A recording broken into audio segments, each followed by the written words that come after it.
By 1787, the United States stood at a crossroads.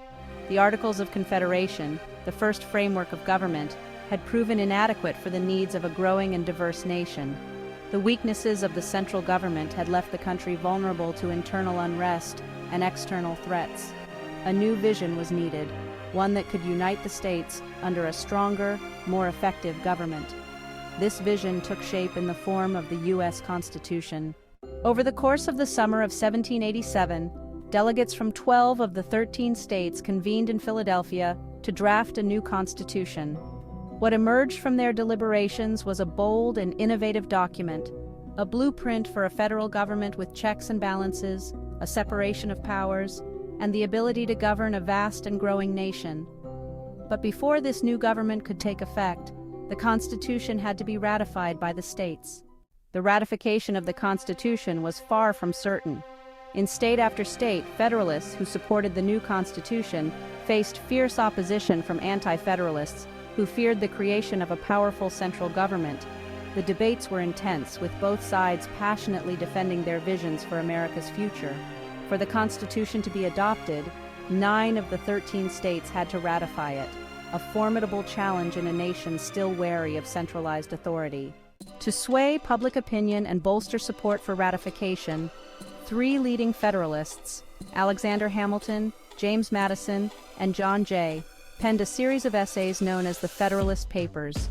These essays laid out the case for a strong federal government, addressing the concerns of anti-Federalists and explaining the benefits of the proposed Constitution. The Federalist Papers became a powerful tool in the battle for ratification, helping to shape the debate and win over undecided states. In June 1788, the future of the nation hung in the balance as New Hampshire's convention met to decide the fate of the Constitution.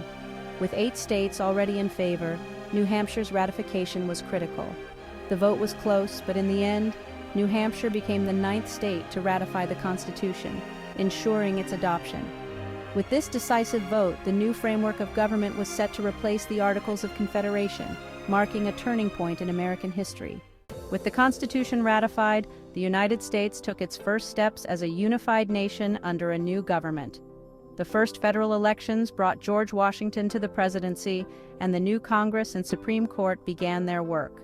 The Constitution, with its system of checks and balances, separation of powers, and a commitment to individual rights, became the foundation upon which the nation would build its future.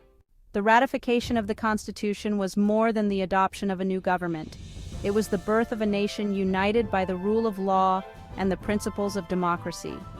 The debates and compromises that led to its ratification reflected the challenges of forging a new nation from diverse and independent states.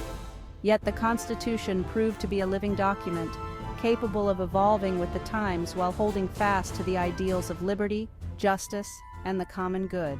Its legacy endures, guiding America through centuries of growth, conflict, and progress.